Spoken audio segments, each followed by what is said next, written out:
So hello my dear friends, my name is Dev and this is your channel don't doubt it learning. तो start करते हैं video को।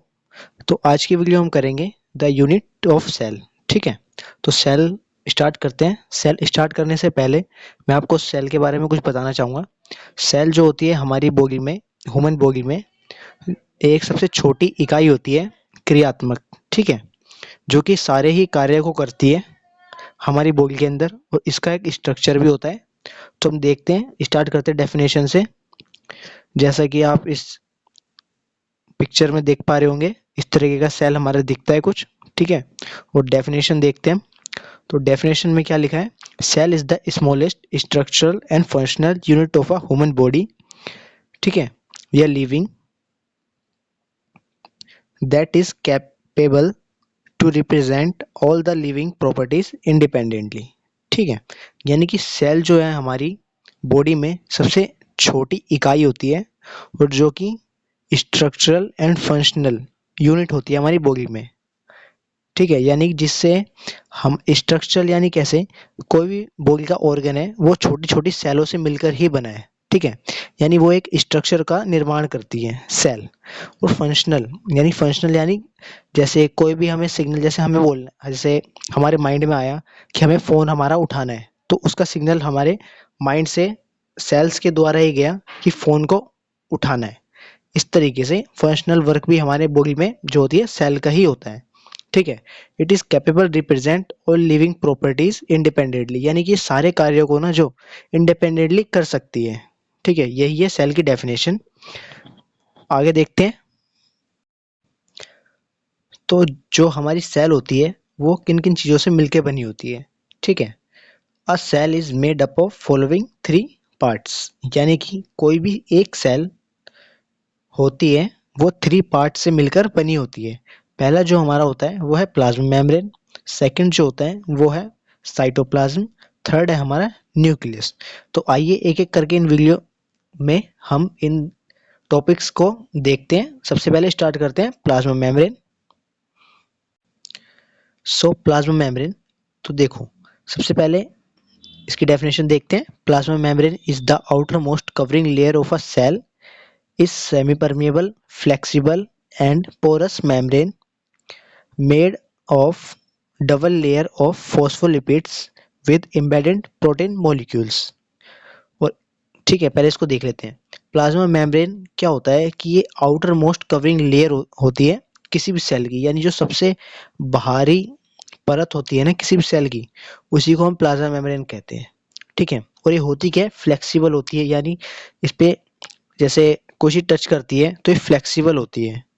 ठीक है, semi permeable होती है, यानी हर किसी को अंदर आने की अनुमति नहीं देती है।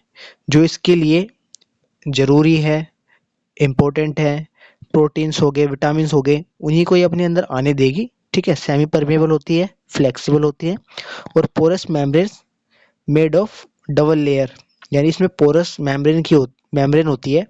ये मेम्ब्रेन यानी वो मेम्ब्रेन होती है जिसमें हमारी छिदेदार झालियां टाइप की होती है ना, उस तरह की पोरस मेम्ब्रेन को हम बोलते हैं। ठीक है, डबल लेयर से बनी होती है, phospholipids with embedded protein molecule, यानी इसके ऊपर जो है ना प्रोटीन मॉलिक्यूल्स लगे रहते हैं। ठीक है, प्रोटीन मॉलिक्यूल्स लगे रहते हैं।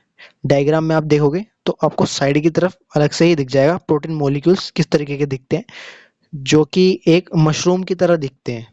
ठीक है, आउटसाइड में अगर आप प्लाज्मा मेम्ब्रेन को देखोगे तो उसके जो ऊपर वाली परत होती है ना, उसको हम प्लाज्मा मेम्ब्रेन कहते हैं, और उसी से सिचुएटेड होते हैं, एम्बेडेड। ठीक है, एम्बेडेड बोलो या सिचुएटेड बोलो, तो उसी पे लगी होती है, मशरूम की तरह होती है, उसी को कहते हैं हम प्रोटीन मॉलिक्यूल्स। ठीक है, और जो इसकी थिकनेस होती है वो कितनी होती है? 7 to 9 नैनोमीटर इन थिकनेस। ठीक है, जो इसकी थिकनेस होती है वो होती है 7 से 9 नैनोमीटर। ठीक है, आगे बढ़ते हैं। तो हमने प्लाज्मा मेम्ब्रेन तो कंप्लीट कर लिया, अब देखते हैं कि उसके फंक्शंस क्या होते हैं। ठीक है, फंक्शंस, तो सबसे पहला जो हमारा फंक्शन है, plasma membrane transport various nutrients between cytoplasm and extra cellular fluid through active and passive transport mechanisms.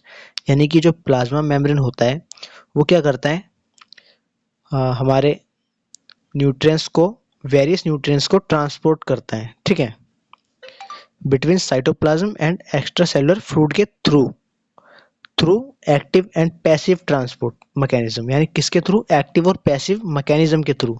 Active और पैसिव का मीनिंग देखो, एक्टिव यानी जिसमें हम क्रिया कर रहे हैं, और पैसिव यानी जिसमें हमें क्रिया कम करनी पड़ रही है। क्रिया तो हम कर रहे हैं लेकिन कम करनी पड़ रही है।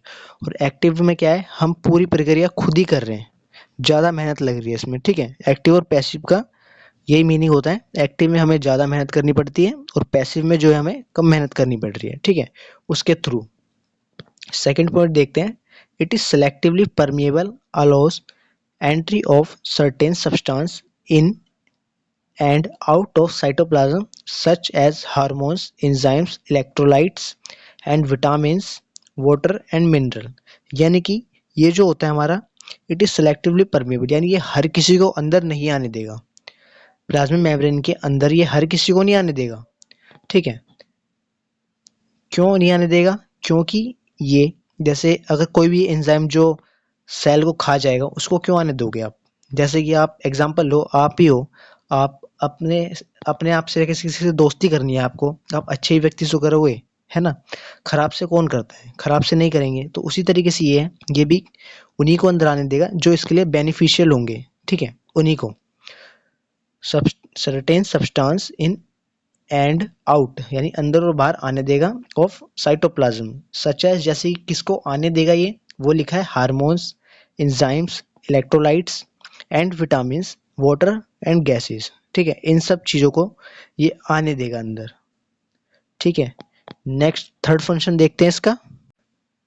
जो इसका थर्ड फंक्शन है वो है, इट इज रिसीव एक्सटर्नल स्टिम्युलिटी, यानी कि ये बाहर की जो भी सेंसेशन होगी ना, यानी बाहर जो भी इसको टच हो रहा है, कुछ भी हो रहा है, तो ये उसको रिसीव करता है, ठीक है। एक्सटर्नल जो इसके बाहरी कुछ भी होता है ना, तो सबसे पहले इसी को पता चलता है, ठीक है।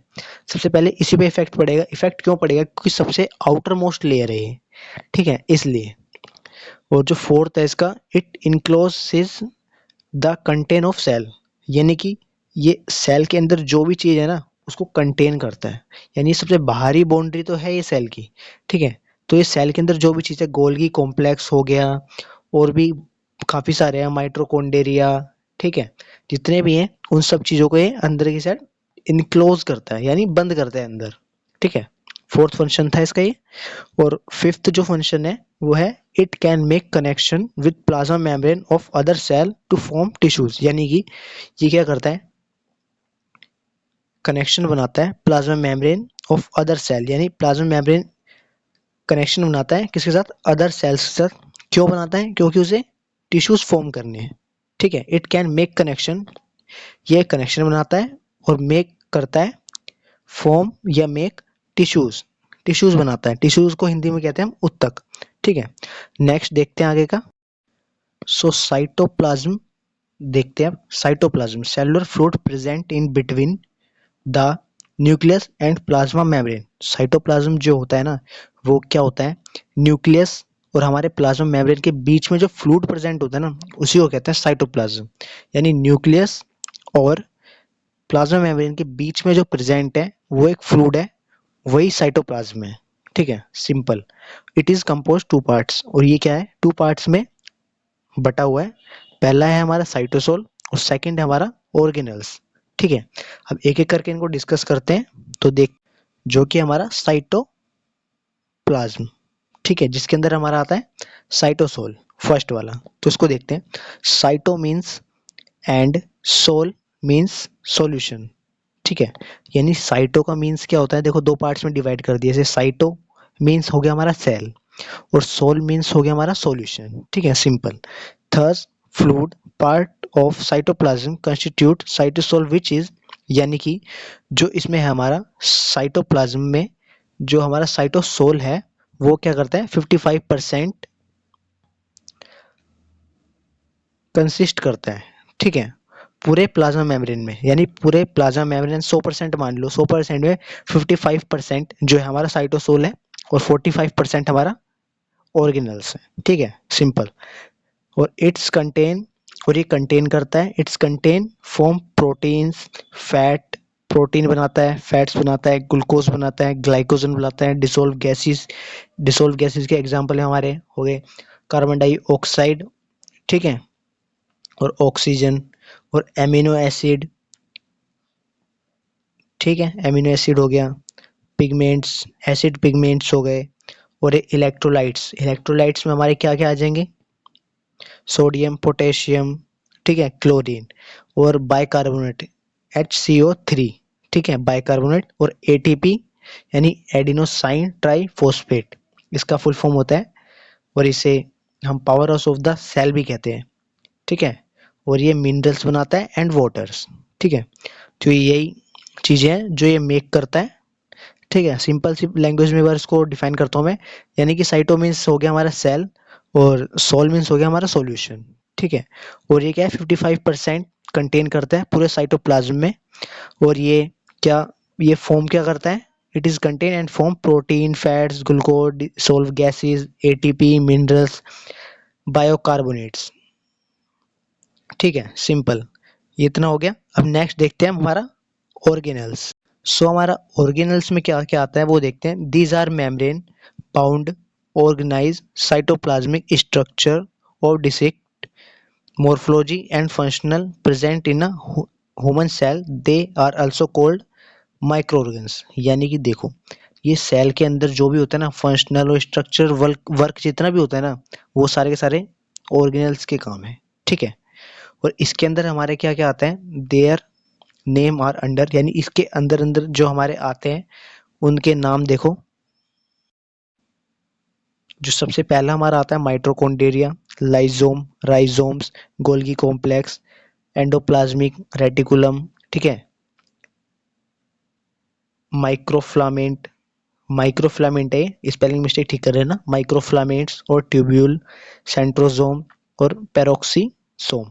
तो ये सब क्या है, हमारे ऑर्गेनल्स में आते हैं, ठीक है। अब नेक्स्ट वीडियो हम जो भी करेंगे इन सब के बारे में डिटेल में स्टडी करेंगे, ठीक है। वीडियो को हम यही एंड करते हैं, और वीडियो पसंद आई तो वीडियो को लाइक, शेयर एंड सब्सक्राइब कर देना चैनल को, ताकि आपको ऐसी और वीडियोस मिल सके, ठीक है। Thank you so much for watching the videos.